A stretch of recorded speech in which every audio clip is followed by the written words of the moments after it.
আসসালামু আলাইকুম।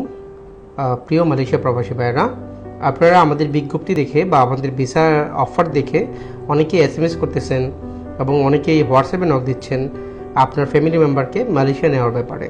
সিম্পলি আমরা লিখে দিয়েছি ওইখানে যে কী কী পেপারস লাগবে। আপনি যেহেতু মালয়েশিয়াতে থাকেন, সেখানে বৈধভাবে থাকতে হবে এবং আপনার বস থেকে একটা সুরাত নিতে হবে, যেখানে উল্লেখ থাকবে যে আপনি আপনার ফ্যামিলি মেম্বার কাকে কাকে নিচ্ছেন, তাদের নাম এবং পাসপোর্ট নাম্বার ওই ওই সুরাতে লেখা থাকবে। এবং আপনার ভিসা কপি এবং পাসপোর্ট কপি, বাংলাদেশ থেকে যিনি যাবে তার পাসপোর্ট কপি এবং ছবি। ব্যাঙ্ক স্টেটমেন্টের ক্ষেত্রে আপনি মালয়েশিয়ার ব্যাঙ্ক স্টেটমেন্টও দিতে পারেন, আবার বাংলাদেশে যিনি যাবে তার ব্যাঙ্ক স্টেটমেন্টও দিতে পারেন।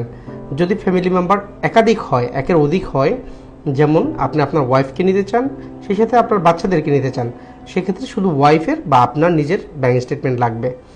12 বছরের নিচে যারা আছে তাদের ছবি এবং পাসপোর্টের সাথে জন্ম নিবন্ধনও লাগবে। বাবা মার ক্ষেত্রেও সেম কন্ডিশন, সেম ডকুমেন্টস। সবাইকে অসংখ্য ধন্যবাদ। আপনাদের যে জানতে চাওয়া ছিল, আশা করি এই ভিডিওর মাধ্যমে আপনারা ক্লিয়ার হয়ে গেছেন। আসসালামু আলাইকুম।